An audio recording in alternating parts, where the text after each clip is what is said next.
Welcome to the Naavik Gaming Podcast, where it is our mission to explore the business and future of video games.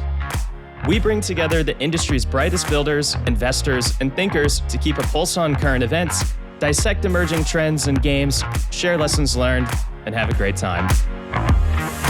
This podcast is also part of Naavik's growing ecosystem, which ranges from free and premium research to consulting and advisory services. For more information, visit www.naavik.co. This episode is brought to you by our partners at Dive. Dive is a fully outsourced BI as a service solution, providing an enterprise-grade data platform and services for gaming studios on all platforms. Dive's BI tools and service of data experts replace the need for a full in-house BI team, saving studios hundreds of thousands of dollars yearly. If you're interested in learning how Dive can unleash the power of data in your games business and save money doing so, simply head to dive.games or check out the details in the show notes. And with that, let's jump into the episode. All right, so welcome everybody to another episode of our Data Corner series. Today we have two Levys on the podcast. So Elad Levy, who's the founder and CEO of Dive, he's back on. And we also have the second Levy, whose voice you might recognize from our roundtables, Tammy Levy. And since this is also kind of like the first time, all three of us are kind of together on a virtual meeting, I guess we can jump into intros very quickly. Maybe we can just start with Elad. So Elad, just as a quick refresher for our listeners, maybe you could just quickly tell us about yourself, what Dive does, and how it's kind of helping game developers make more successful games. I'm a 20 years entrepreneur in the games industry with multiple exits. And the last company that I've started 5 years ago, Dive, is providing, many people call us BI as a service, which is basically we build custom data solutions for different companies in different industries. And over time, we added a whole set of live ops tools to help game studios maximize their LTVs, which include integrations with CRM, segmentation, A/B testing, and a lot of other goodies. That is it in a nutshell. Awesome.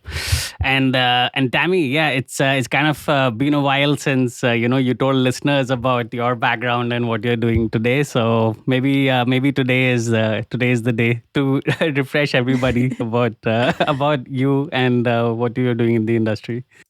Yeah, so I am part of the roundtable crew, which is always super fun to record. I am currently the chief games officer at a startup called Captain TV, where we're making games for community. So basically games that communities can really come together and play together. And not only that, but played with streamers in a way that is kind of like a very authentic interaction between streamers and their communities, and really help streamers grow their community, foster their community. Before that, I spent many years at Kongregate and touched a lot of different things at Kongregate, but always with a good serving of data. Even at some point, I spent a few years focused just on our data pipeline and kind of rebuilding our infrastructure and making sure that was robust, and very much alongside with what Elad was saying, right? Like, just making sure that we're capturing the right data, that we have, that it's also in a way that it can be repeatable. So as we launch other games, we can take what we've already built from one game to another. So think about it as much more as a system than a one-off, and really expand our understanding on what to measure, how to measure, optimize our LTVs, and empower PMs, UA managers, etc. So when Manu said let's talk data, I was like, sign me up. I'm ready. Yeah, you said I didn't even read the outline, and I'm ready for this episode. So that was already a good sign. And yeah, I remember I think on a very old roundtable when Anthony also joined us, Anthony Paccarella, who you worked with at Congregate. His one-line description of Tammy was, "She likes to measure everything." I still remember that line. So yeah, you're the perfect guest for today. With alongside Elad. Great. So I guess maybe with that, we can kind of jump into today's topic of discussion, which is essentially driving ROI with data analysis. And it's a very broad topic that Super broad. I think many understand. Yeah, super broad topic.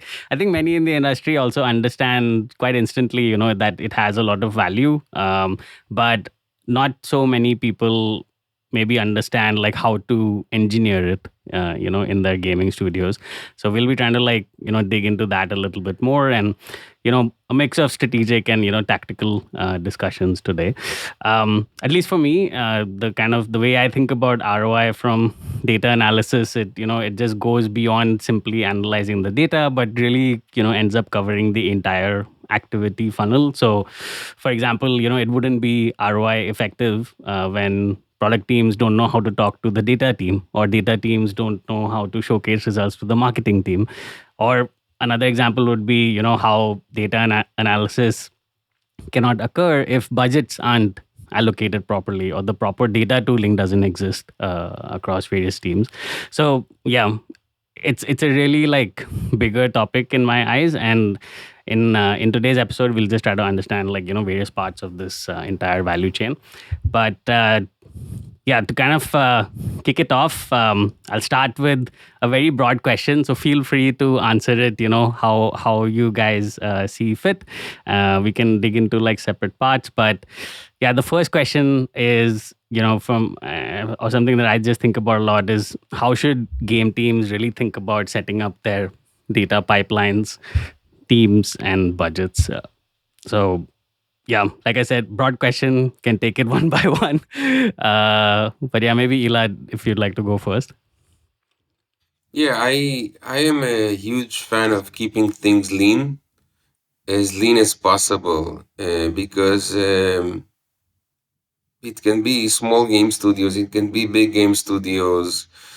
Some years they just suck, and the only way to survive them is to keeping things lean. So I would start with whatever solution is out there, like making it simple and easy to just get the first basic KPI, because that's basically all is needed when the game is starting, and then it unfolds over time, and LTV, live ops, progression systems, churn, monetizing things further. So it's a process. It's an iterative process that just takes time. But I personally like keeping everything lean and to stay on the safe side, because there's a lot of buzzwords and noise out there, and to be honest, every company ends up with their own kind of flavor of data, with their own tools and their own people, and different people has different opinions. It's art in a way. Everyone paints in a different style and color. So I just would approach it lean and slowly, and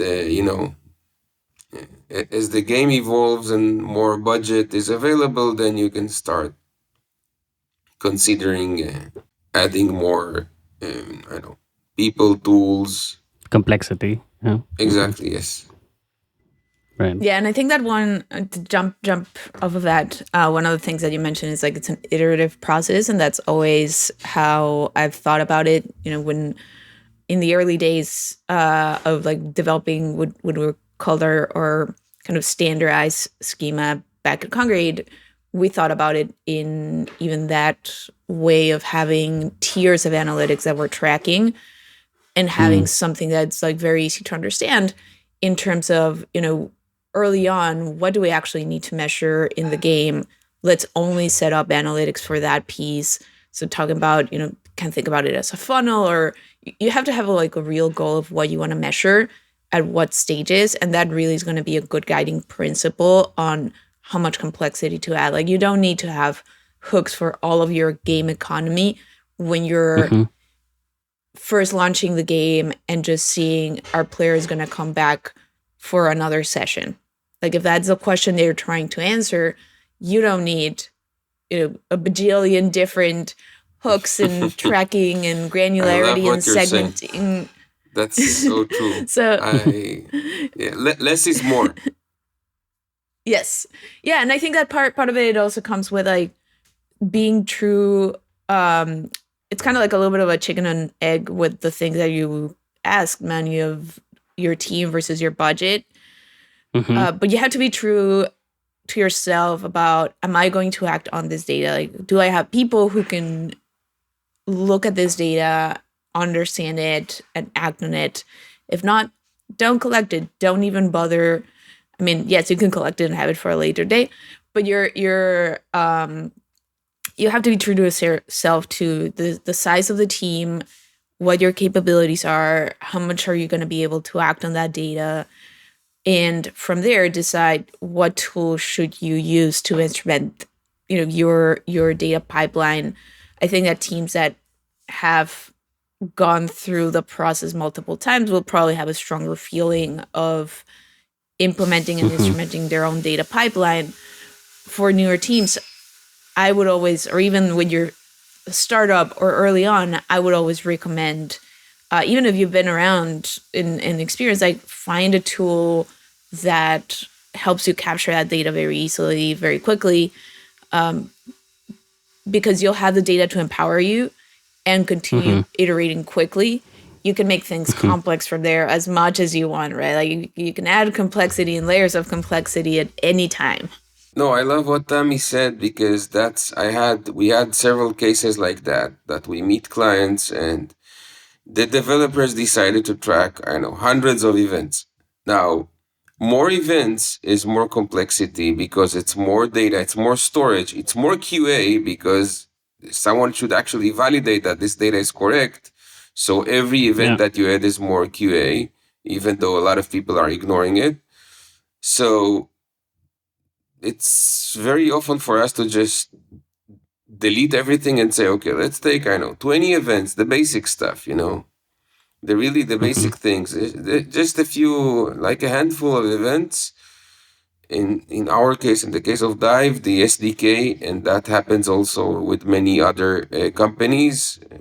Firebase also does it out of box. They track the sessions and engagement and retention. So it's not, you don't even need to send any custom events. But I really, that's a great point that Tammy mentioned. Keeping it to the bare minimum, at least in the beginning, is best practice. Yeah, and I mean, I've also had many conversations with other developers in the industry who sometimes they also kind of they would wear it as a badge of honor when the question is asked, okay, what are you tracking on the data, and the answer is, we track everything. But it's with a lot of pride. Horrible. No, I don't please don't say that. It's hurting my ears. We track everything. And another thing that is I see that is happening very often is that developers think they understand data. And there is a huge difference between someone that works with data and is a data engineer and knows how to properly collect it and clean it and normalize it, and the developer that just sends events and say, data is easy, we'll just send all the events and see what happens. And then, then upper management relies on that data, and one of the, they wake up one morning and the dashboards are incorrect, or they cannot rely on it, or the KPI are wrong, and then they go to, they make a PowerPoint out of that and go to a VC and try to raise funds on something that is a complete mess. And I've seen that happening over and over also in M&As. When they do due diligence and they start digging into the company's financials, nothing makes sense. Like not even the Apple Store purchases do not make sense with the basic reports. So it's really Right. really recommended to take it step by step and slowly. Yep. But I think that's great advice. Depending on the team that you have, the money that you have, and the measurement goals that you have, essentially track what you need, and then as if the game crosses the next gate, and as it evolves, keep tracking more of what you need and increase complexity slowly. So I think that makes sense, and probably it's a piece of advice that applies to both startups and the bigger companies, instead of this problem may actually occur more in big companies where it's just the same. We did this on the old game, so we should just probably track everything on the new game. But if it's starting with a small team, then people don't have the time to look at all that data. So anyway, yeah, sound advice. So I guess, yeah. So that's like really like the top of the funnel question for me. How teams should think about their data pipelines, teams, and budgets. But once, let's say that, okay, now the team has kind of set up everything in this lean fashion. How the next question is kind of, okay, the processes itself, and like how teams are actually functioning with all of this. So what maybe there's a question for Tammy first, but what would your advice or thinking be around day to day, week to week, month to month, quarter to quarter data processes for teams of different sizes? That's a great question, and I think that it so first of all, it definitely depends on the stage of your game. Those processes, like, yes, there's going to be like some good routines that you set up in place and processes that probably apply to any type of kind of games at all stages, but it's very different if you're testing, say, test market, soft launch early on.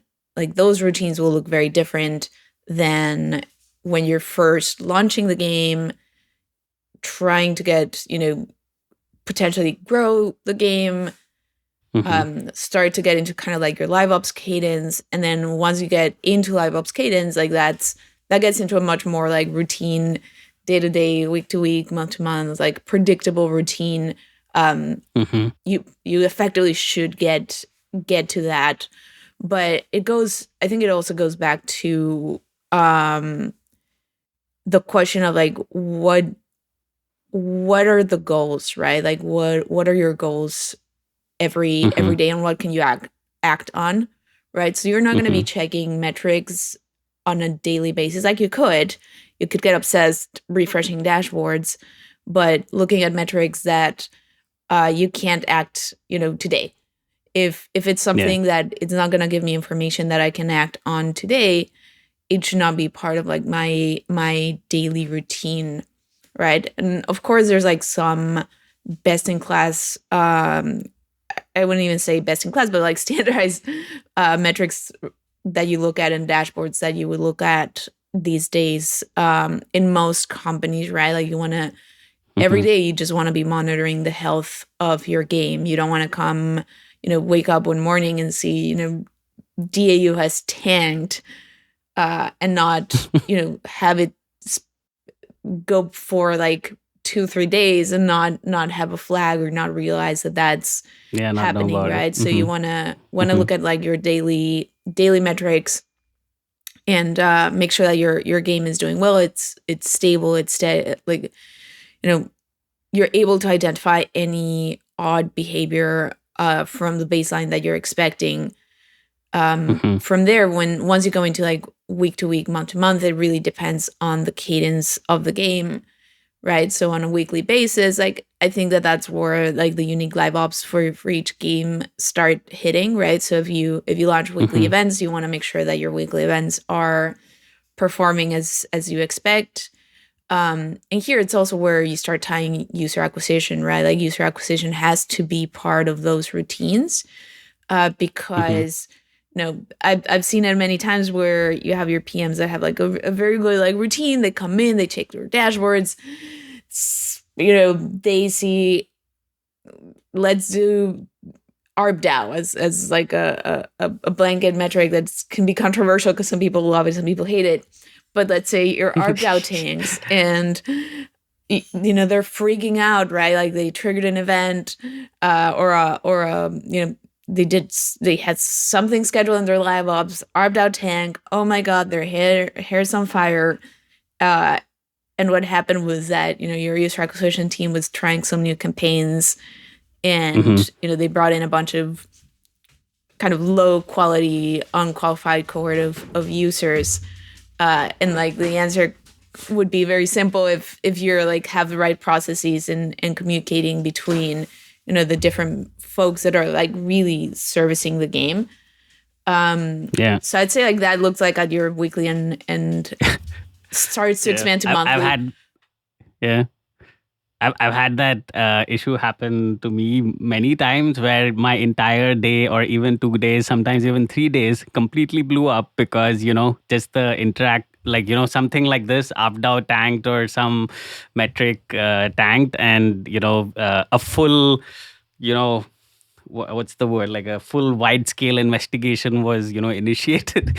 And but if the teams just talked a little bit more, they could have maybe figured it out in a few hours, and versus like 3 days. So but yeah, that makes sense. You did bring up one interesting point about I think it's a very good distinction that you made about how to think about these processes during a soft launch versus, during the first 3 months of launch versus like, the more cadence live ops. We can come back to that, but yeah, Elad, what's your thought on this setting up data processes? I think different stages is the like key here, because early stage games, DAU is not even relevant. I prefer looking at WoW and weekly active users and MAU and MAU, WAU and MAU, because there is not enough volume for the daily trends. So I just prefer seeing it on a weekly level. And then as you start pumping more traffic, you can look at the daily trends, obviously. I like a simple PDF, Excel, and table that shows numbers and trends.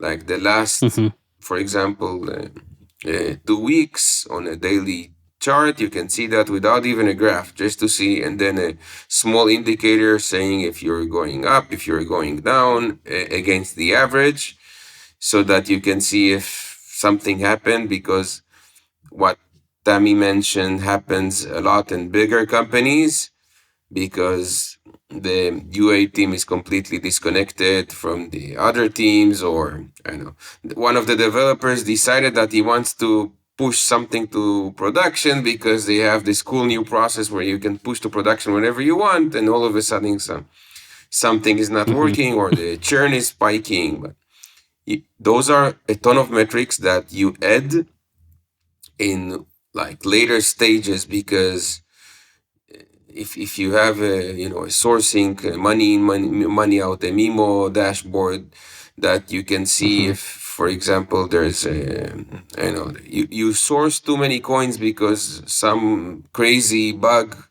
filtered in the backend or the new version, then revenue drops all of a sudden. Or yes, if there is a marketing campaign sending the wrong traffic, obviously it will affect. It's very funny, like if you send like horrible traffic, the retention is horrible. And if you send quality traffic, the retention is amazing. So I really like looking at retention in a segmented way, according to marketing channels or according even to a specific feature, because sometimes, people who finished an achievement the first day or played a specific game mode in the first day will lead to way higher retention than people who have not done so. So it's all coming down to the stage and the metrics that you add over time, going back to the iterative process that we mention over and over, you cannot just throw all the KPIs in one time, because no one will look at. I used to write. I'm sorry for the parenthesis. I used to write, but you said it's a casual conversation, so I'm letting myself be. I used to write. I actually started in cybersecurity many years ago, and I used to write a lot of procedures and standards and documentation. And one of the things I've learned about was that the goal of a document is to be read. And I think that this is correct for a dashboard as well, because if you build a dashboard and no one is looking at it, then it's kind of useless. Useless, yeah. Yeah. Got it. All right. Yeah. So can I jump real quick? Yeah, so I think that there's like Tammy. three elements there that I think are super important from my experience, that I think touch on a bunch of the things that Elad was saying. But one is understanding your trends.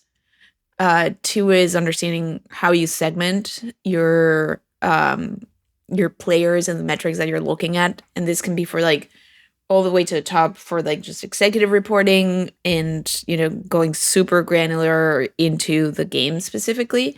And the third one is data that is good. Like, you start segmenting so easily, like cohort sizes. Like that's one example of like data that is good and like actually will give you information. You can segment players, you can have be looking at like, say, weekly trends, and then you look under the hood of like how the dashboard was built, and you're going off of like 50 players, and you're seeing like these bumps and drops and bumps and drops and trying to act on that, and it's like, you know what, you're not getting any significant data here. So back to the less is more. You also have to understand what that means in terms of like just good data hygiene and good data practices. Makes sense. So yeah, I want to take it back to like one thing you mentioned, Tammy. You know, when thinking about data processes, apart from, you know, being having the less is more mindset, or also kind of, you know, starting lean and then, you know, adding complexity over time depending on the goals and what you want to measure and the stage of the game.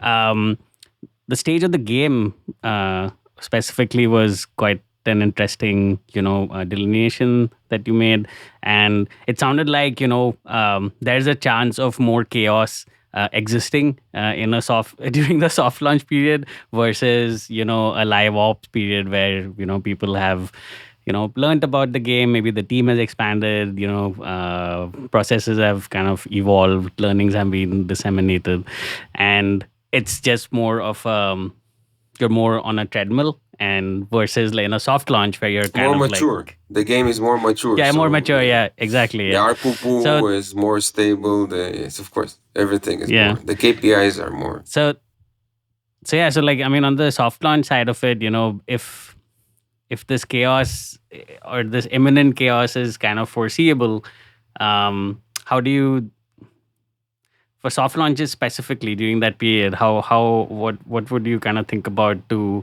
you know, not result in wastage of time for, you know, when looking at the data, given your example, which was perfect, which is, you know, a cohort size of 50 people resulting in, you know, all these kinds of bumps and, you know, essentially teams and, you know, leadership kind of pulling their hair out because of it. So during soft launch process, how would you think about like the data process setup?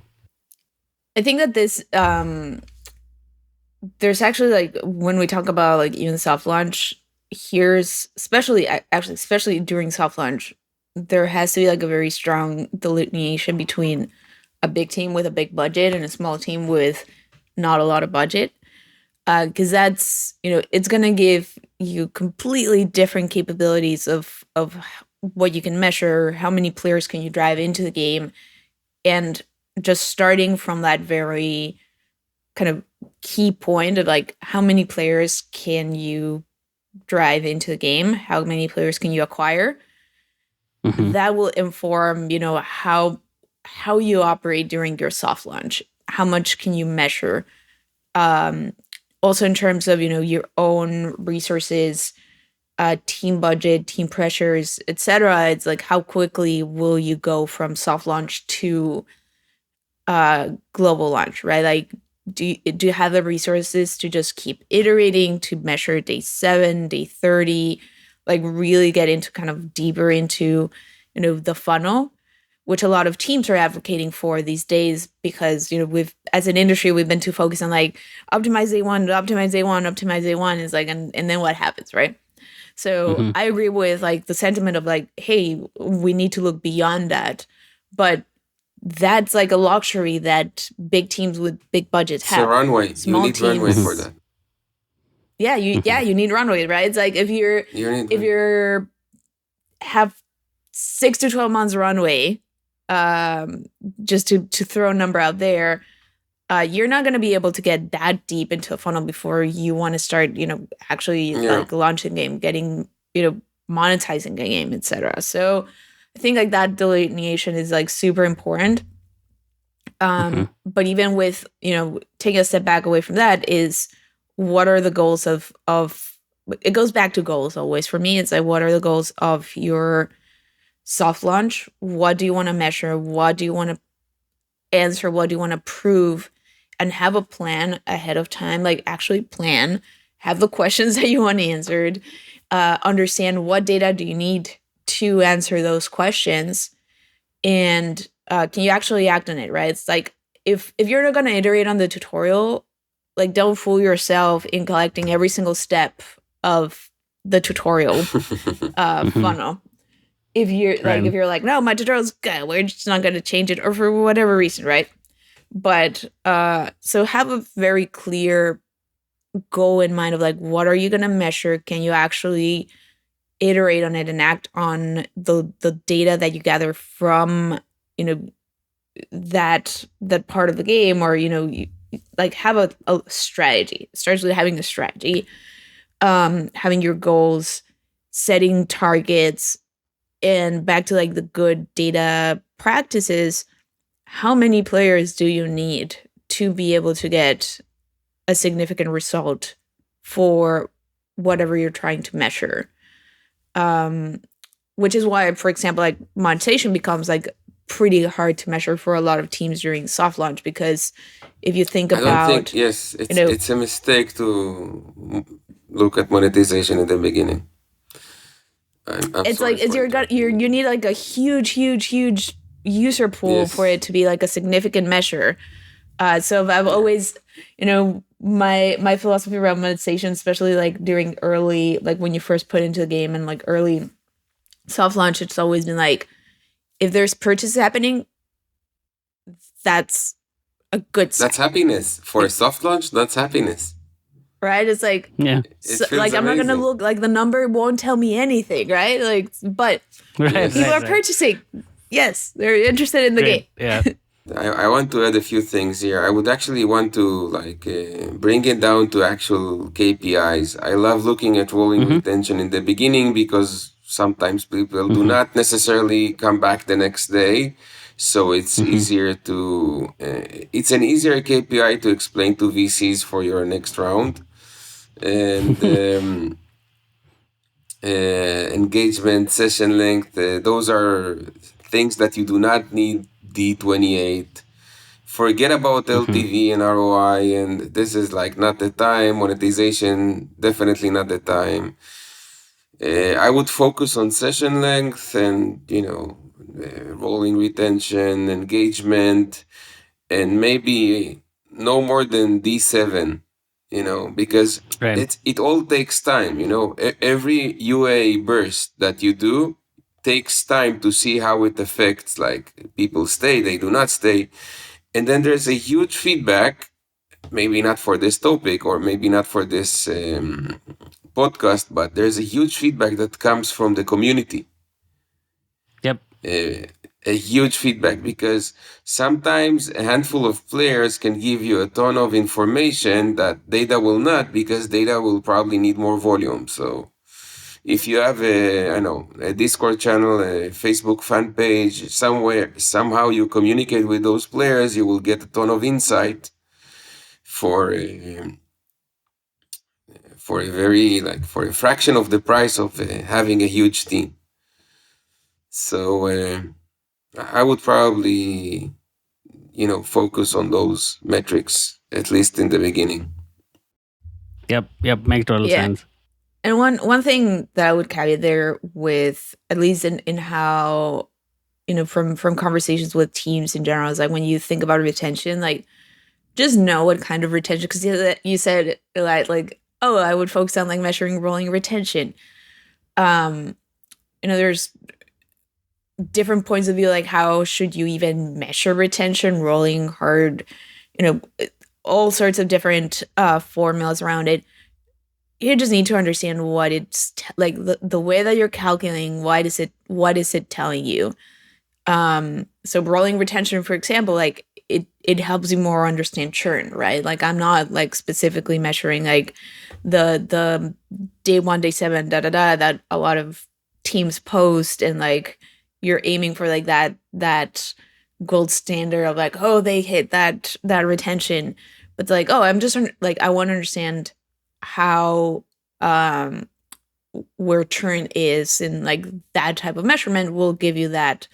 But kind of, also putting it in like more concrete, as you were saying, that other pieces that I would add in there, also look at crash rates. Like we're talking about like deeper in the game metrics. You need to have metrics to know that players can load the game, players can start the tutorial, right? So from load to tutorial, nothing is like blowing up. Non-playing DAU, I call it. Yeah. So you need to make sure, DAU. Okay, got it. Yeah. No, it's a very important metric. Like how many people like are like logging and doing nothing in the game. You would be surprised by the huge amount of people that just open the game and then do nothing. And that means that something like they don't engage with the core loop. So non-playing DAU is a excellent metric. And crash rates, obviously, please begging to everyone to not use the free crash tools. They suck. The ones that are paid, they're not that expensive, but you can hook up the player ID there, and you can get way more information about the timeline of what happened exactly in the game before it crashed. So, yep, makes sense. It's really, it's worth it. All right, cool. Yeah. So I guess So don't. Don't focus on the metric itself, but focus more on the actual purpose behind the metric instead, or understand that first, and then choose your metric list. I guess that would be a key takeaway then. But yeah, let's kind of then move on from the processes. So there are, after these processes are kind of laid out, the teams essentially need to work with them. And data teams usually have, or I would say should have, a one-to-many relationship within a company, and where they're talking to the designers and PMs and UA specialists, leadership, etc., etc. So it's not always been perfect, I would say. I'm not even sure if it's reached a great state today versus 10 years back, but how do you guys kind of think about how these relationships should be set up? How should they be set up, and what should they kind of look like in these one-to-many relationships between the data team and the rest of the departments in the company? Maybe Elad, you can take that first. I can give you an example of the experience I had with House of Fun and Playtika, because I had the luxury of see how a games grows from zero to top grossing hundreds of millions of dollars annual. And we used to separate that to two main functions, BA and BI. BA would be business analysts, data scientists, etc. BI would be data engineering, maybe reporting, like doing all the. BI is the ugly side of data. Data engineering in general is the ugly side of data. So product managers, marketing guys, upper management, everyone would speak with the BA team, with the data analyst, with the business analysts. And usually, if they started poking them every day for the same report, then the BA would ask the BI guys, the data engineering guys, hey, can you please automate this report for me? Because data engineers are kind of like developers that understand data, but data analysts are more connected to the business side. So I actually think that product manager and data analyst is like a very healthy relationship that the product manager drives him insane every day about extract this population. I want to see a correlation to this feature or that feature. I want to see we launched that. Let's see how it works. There's like constant communication and questions that are going back and forth, and I think it's a healthy relationship. But that's like the main two functions. Was this delineation? It's a very interesting structure. I don't think we, like back at Zynga at least, it never used to be like that, or any of the companies I've worked at, to be honest. But is like, apart from Playtika or these roles being seen slightly differently in terms of what their purpose is, did the BA team also kind of act as a filter to the BI team, as Of course, almost like managing the BI team and not managing, what but they work on and such? Or? It's a different skill set. I mean, like the most annoying thing that I get is we are going to hire a data guy. That's like the most annoying title I've heard in the games industry. Yeah, we have a data guy. What is a data guy? Like data engineers are developers in a way that write code all day, and their career is completely different from a data analyst who went in the university through, he studied statistics, or maybe they have a math background if they're doing data science. But let's say that developers are not connected to the business usually at all. I mean, they need they're isolated and they focus on what they need to do. Like they need to move this from point A to point B. They need to compress that. They need to normalize that. Those are all like stuff that requests that are coming from normally data analysts, because data analysts are not developers. So they are like, they say, okay, I need you to prepare me this table, the snapshot of this table every morning. Okay, fine, we can do that. Or I need you to automate this report. But they're not, the skill set is different, and it's not a business function. But I think that I like grouping all the, let's say, business analysis BA in one group, let's say data analysts, data scientists, because that group also marketing data analysis, obviously the guys that work with the UA managers, they will understand the business better, and then separate the data engineering BI to another group that will focus on the picks and shovels of, the tools, the database size, the compressions, the backups, the maintenance, the waking up at night when the process fails, etc. So again, that's from my experience, that worked really well. Yeah. There's overlap there, and I think that's why also people get confused, right? Like someone who's a data scientist, like kind of lives somewhere in this world where they can do some like engineering work. Like they could potentially do some like if it's not like super complex and you're building a whole data pipeline, they could do a lot of like the data engineering work. Yes, but I wouldn't wake them up at night. That's how I see it. I mean, I was a CTO all my life, so for me, like I always try to aim to waking up as less as possible at night, and analysts and scientists are not the one that I would wake up at night. Data engineer, on the other side, yes, if an ETL fails, if a process fails, and someone needs to wake up, he will be the one that we will need to wake up, because the the operational data team is not flowing. Yeah. Exactly. Yeah, and I think absolutely. Yeah, I think it's like what is the core responsibility between like a data engineer versus a data scientist versus a data analyst versus a business kind of like a BI or BA analyst. The other thing, and I think it's just like a one piece that I've noticed as well is that even when we talk about data analysts, so let's say like you have your whole pipeline, data is ready for use and consumption, right? Like it all works well over here. Like the technical pieces are working well, so you have your data in a way that can be manipulated, consumed, and utilized. Even then, there's different flavors of data analysts, and I think that back to what you were saying, Lad, of like, oh, I just have a data person. It's so hard to say that because it's data guy, like, the data guy.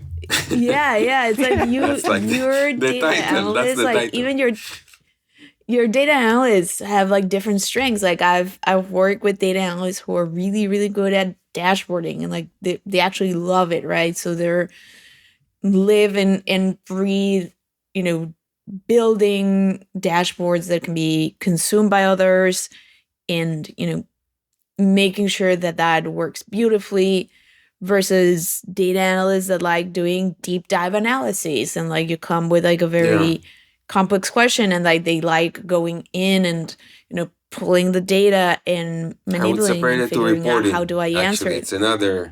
It's another talent, Building amazing dashboards is another talent. It's a completely different talent. Reporting is like another world. Yes, but there's so many roles in data that it's definitely not a data guy. I think that's the key takeaway. It's not your guy. Your one data guy. It's not. It's a myth that one guy can do it all. No, it's not working like that. Even the quality, even the QA, no one is paying attention to QA. I mean, it took us months to educate the QA teams how to finish a session and then go over the events to see if the data is correct, because someone needs to do QA of the events that you're sending. So data QA, data quality, data integrity, this is another huge problem and something, and a role, you can say, in Playtika, I remember we had two people just doing QA, like full time, and in Dive we automated this. We added like a data validation function in our dashboard, because it's really annoying to do data QA. But yeah, and I mean, Playtika, I mean, it just kind of also goes to show, where the reputation that they have in terms of,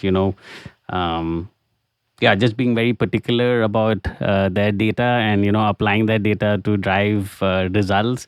This reputation that they have built, and it's a great one. Where this reputation is rooted. So that is a very interesting story and good to understand. But yeah, I think the data guy myth is also kind of interesting. No data guy, please. Cool. All right, we're actually like running up on time, and there are a bunch of questions actually to go through. Maybe we should actually plan a part 2 also of this discussion to continue down the funnel. But I'm enjoying the talk with Tammy. I would just add another, to the listeners, there's another thing that really people keeps missing. ROI and ROAS, going back to the topic of the conversation, you have to, when you measure it, you have to take out the store fees first. Like a lot of game studios look at the gross revenue, and for me it doesn't make sense. I mean, it's not the money that is left in your pocket. So they don't deduct that when they calculate the ROI and ROAS. So please, when you do that, just take out at least the store tax fees and then calculate the proper ROI. Otherwise, it's just money that is not really there. Yep. I think, yeah, very, very critical tip. Related to that, I went at Congregate. I went into this whole quest to change how we talked about LTV, exactly for that reason. Because it was like LTV. What's LTV? You just throw in all the revenue. LTV it's a time. It has a factor of time. There is no. And it's not lifetime. I kept saying it's like you need you need a factor of time, and you need to have it be net revenue. Exactly. What's coming in. Yes. So I went on this whole quest and got everyone to call it something different that I've never seen in the industry. But so we call it like. Oh yeah. You have to tell us. Yeah. So it's NPV. So it's net player value, and it always has to have a number next to it. So it's like NPV 30. It's like your net 30, player value by day 30. Net player value. Okay. Yep. Nice. Kind of like that. Maybe we'll start using that term in our reports going forward. The quest continues, Tammy. The quest continues. The quest.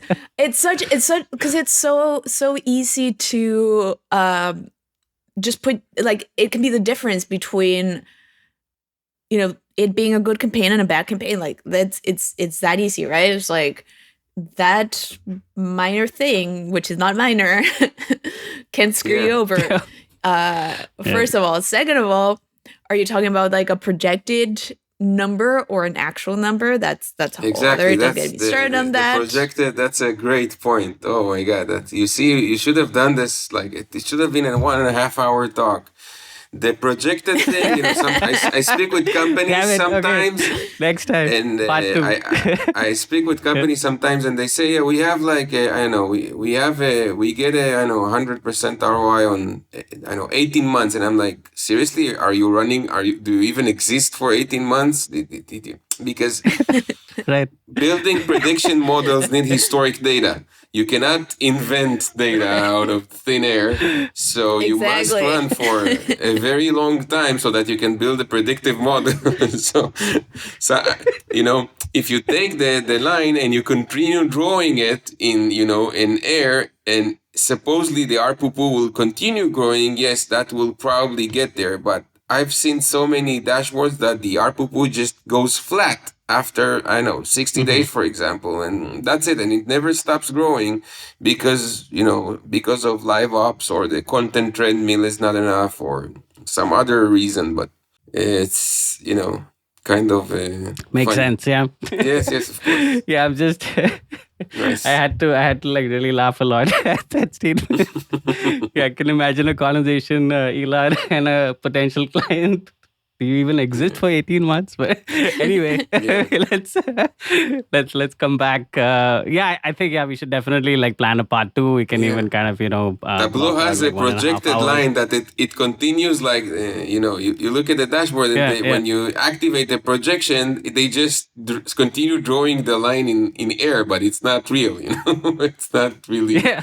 It's not. You can even whiteboard it in. You can whiteboard it. It's like.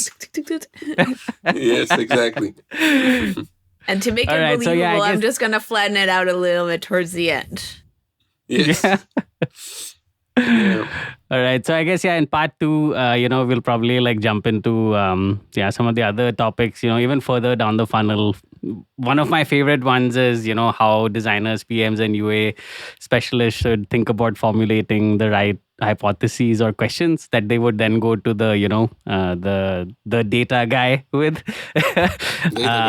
and other topics like, once the data is in, how should game teams think about taking action on it, etc., etc. So we'll do all of that in part 2. But as kind of a final question to wrap up this discussion, Tammy, if there would be one piece of advice that you would give game teams to kind of gain outsized value from data, what would it be? Oh man, just one piece of advice. I think it goes back to what we were saying, which is start simple. Like start with, just understanding what you need to measure and why you need to measure it. So just measuring for the sake of measuring is not enough. I would say that's the advice that I would give. And don't overcomplicate things. That would be really my top advice. Keep it simple at first. Don't overcomplicate, and don't measure for the sake of measuring. Like have a goal. Right, makes sense. Elad, what about you? I will rephrase that a little bit because Tammy mentioned it a few times, and we have a slogan in our company that data starts with questions. We love repeating that phrase over and over and over. Data starts with questions. You first create, like, first of all, write the questions. What do you want to measure exactly? Write those questions on features, on, what KPIs do you want to look at, and then take it from there, and you will find out you would probably just need a handful of events instead of the whole, we track everything. And don't hire a data guy, please. No, yeah. be specific. Then let's triple underline that. All right, great. Yeah, I think that's a great way to then end it for today. The first question of the next of part 2 of this discussion will be about asking the right questions. So I think that'll be a good opening discussion. But yeah, thanks again, Elad and Tammy, for coming on today. Thank you, Mani, Elad, for having us. Yeah, no worries. If listeners want to get in touch with you and learn more about Dive, how should they do so? It's easy. It's just Elad, my first name, at dive.games. And my LinkedIn, obviously, is I really take time every day to answer people on LinkedIn. Like even from other industries, it's fun. I like that. So I like helping out people. It's kind of like my thing. So I'm super happy to help. Email, LinkedIn, whatever. Awesome. And Tammy, how about you? If people want to learn about you, what you're doing right now, or even maybe have a discussion with you and about data and like watch your GDC talks and such. Yeah. Yeah. I have a few, especially like on LTV. Like before I went on my quest, I think I renamed it for the GDC talk just so I wouldn't confuse people. But yeah, I have a couple of data. I think it's like 2 or 3 data-driven talks in the GDC Vault. I also did a few back in the days of Casual Connect around ads as well, very, very data-driven too. And I think that they're more, even though these were like 2014, 2015, they're like still relevant today as well. Like just thinking about it in like a framework of like how can you actually drive healthy ad monetization for your games. And as Elad said, I'm also on LinkedIn. I'm not as good at being a prompt responder, but I will respond. I do love helping and chatting with people. So even if it takes me a little bit of time to get back to you, I will definitely do so. Awesome. And your company's website is www.captain.tv, right? .tv. If you want to find out more about what streamer-hosted community games are all about. Super exciting. That should actually even be like another episode entirely. We should even talk about that side of gaming at some point. But okay, yeah, I think we'll wrap it up. But yeah, thanks again to both of you for coming on. And looking forward to continuing the discussion in part 2. If you enjoyed today's episode, whether on YouTube or your favorite podcast app, make sure to like, subscribe, comment, or give a 5-star review. And if you want to reach out or provide feedback, shoot us a note at podcast@naavik.co or find us on Twitter and LinkedIn. Plus, if you want to learn more about what Naavik has to offer, make sure to check out our website, www.naavik.co. There, you can sign up for the #1 games industry newsletter, Naavik Digest, or contact us to learn about our wide-ranging consulting and advisory services. Again, that is www.naavik.co. Thanks for listening, and we'll catch you in the next episode.